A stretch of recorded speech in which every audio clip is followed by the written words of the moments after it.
True Sonians. Happy Saturday. So it is May 31st, 2025 at about 9:55 DMV Standard Time. And I wanted to chime in just to give a little bit of context to this post that I presented yesterday. When I first heard anything remotely close to me choosing to be who I am at this particular time and space, even deciding to be here. When I first heard it, I was so baffled. It ruffled my feathers so bad. And mainly because of the type of childhood I had. And I'm like, I signed up for that? What the fuck is you talking about? But what's interesting is that once I heard it, I couldn't unhear it. And slowly but surely, and this maybe at the brink of 2016 when it was first presented to me, and when I say I rebelled against it from the moment I heard it, I was like, you got to be fucking kidding me. Like, I don't think so.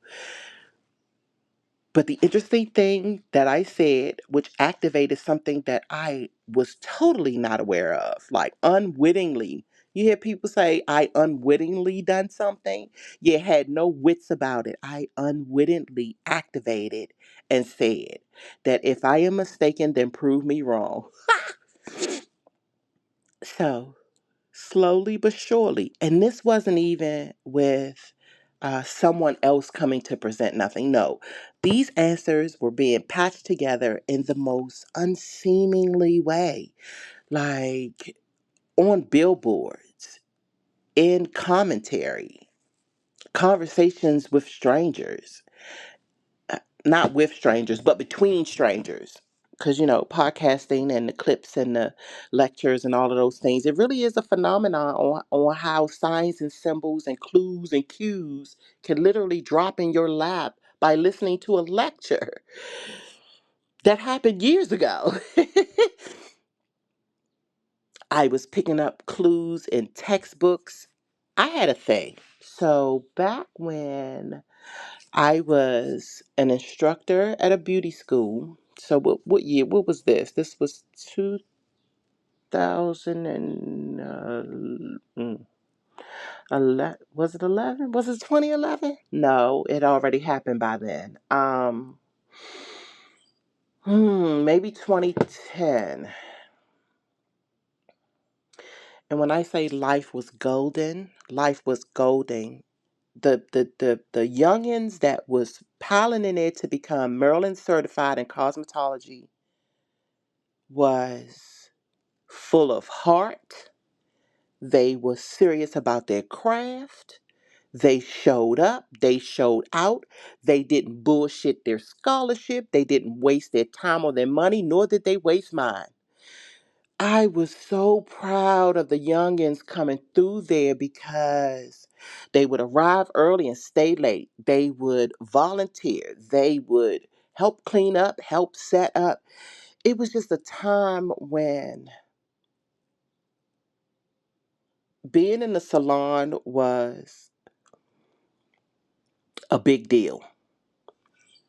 Not knowing just how to style hair, but knowing how to take care of the client and the client's hair, it was a big deal. And I learned that through the beauty academy that I came through that is no longer in existence. I think it probably was the last private beauty academy in the DMV area because the accreditation cycle had already begun, and the hair academy in New Carrollton was taken over because you could get student loans.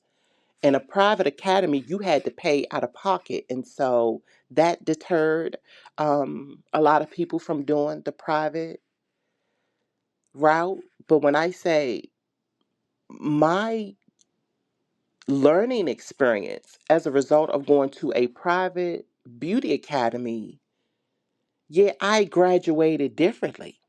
I had teachers who, or instructors who honestly cared about my scholarship because it was a reflection on them. Like I would hear my instructor say, "You won't be leaving out of here talking about I taught you that." And so the way we presented, the way we showed up, smocks had to be clean, uniforms had to be clean, clinic floor had to be immaculate. You had to wash your hands all the time at all times. Like these were the things that were instilled in us. You had to be able to properly analyze the hair and properly be able to identify anything that was going on with the scalp, the follicle, the skin, the beard, the underarm hair, like all of it, cuticles, nail fungus, all of it. And so, and you had to know it at the drop of a dime. Like instructors would literally walk up to you before they said good morning and flip you with something you had to have the correct answer to, or either you was going to lose points, or you had to do extracurricular activity, or you was dumped on a massive project that was literally going to take up all of your free time because they wanted to make sure that by the time you left out of that door, you knew what you were supposed to know and then some. You knew how to navigate. You knew how to troubleshoot. You knew how to go and research and develop. And I said all of that. That was truly a rabbit hole, but I just had to bring context to who I was prior to this being said to me and who I was slowly becoming after not realizing how big of a portion this was going to have on my points of views. And it honestly allowed me to take everybody off the hook. Without this challenging me, tussling with me, literally having me in the headlock. Even my phase line of rebelling against it was all part of it. All the pain that was drummed up in terms of me challenging this was all part of the process. And it's not the glory part of it. It's not the part that you can post on social media and get all sorts of likes and claps and applause for. It is that quiet due diligence that requires you to speak with yourself about yourself.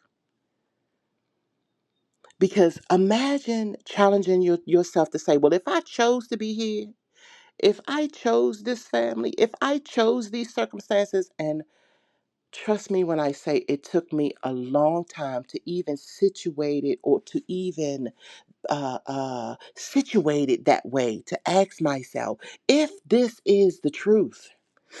And I honestly chose this because by going through these things, which equates to the diamond in the rough, then how am I to be on the other side of this?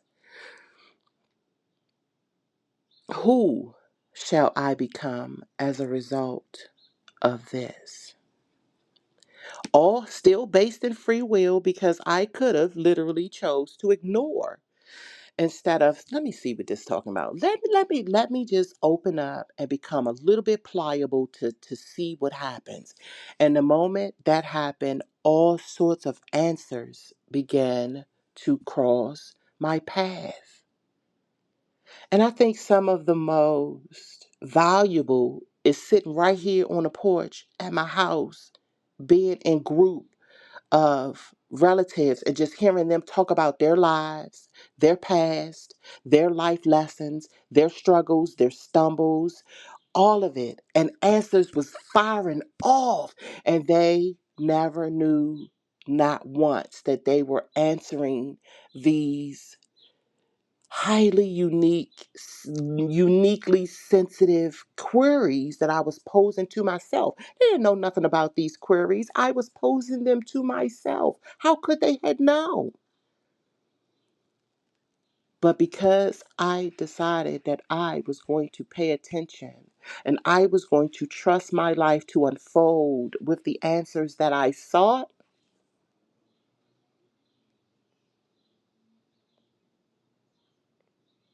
so if it's not for you, it's not for you. It truly is according to intent and resonance. It truly is according to your true interest and how it resonates with you. So if you seek such answers and you know you genuinely seek such answers, give your life time to unfold with the answers. It's coming. And you do have the command to bring it in, to attract it in. It'd be amazing how we use this individualized power to be trying to attract people in. Attract your curiosity in. Attract your due diligence to research and develop you. For you, by you,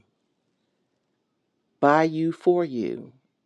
I think it works either way you say it. Up and down, around and around, the ebbs and flows, however it goes. And so yeah, that is my piece on that. And never do I look for anyone to co-sign or jump on board, because it really is for you. It's going to always be for you.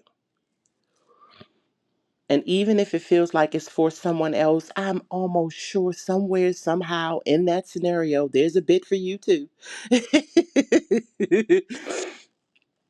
So I wish you love for you. I wish you courtship for you. I wish for you to feel about you the way you feel about anybody you've ever been infatuated with, been in obsession with, just been in awe with. I wish that for you. I wish for you to see you like you see others. And that's going to take time, first and foremost, especially if you're anything like me who silently used to be highly critical of just my mere existence. I, for years, walked around figuring like I was a mistake until this came along and it began to challenge me. And it was no easy work. And it required me to hang out with myself and to commune with myself and to literally argue with myself about certain things that I felt challenged around. That's one of the reasons why I don't sit. I really don't. I was going to say cosign, but I really don't submit to right and wrong. This vast realm, even without the manipulation of human beings, come with tons of varieties. I have yet to see the same looking butterfly. There are different varieties of lions, tigers, and bears. There are different varieties of fruit and vegetables that grows right up out of the earth. There are different species of trees and bees, honeys, and seas. So, even without human manipulation, there is still naturally a variety of things that are produced.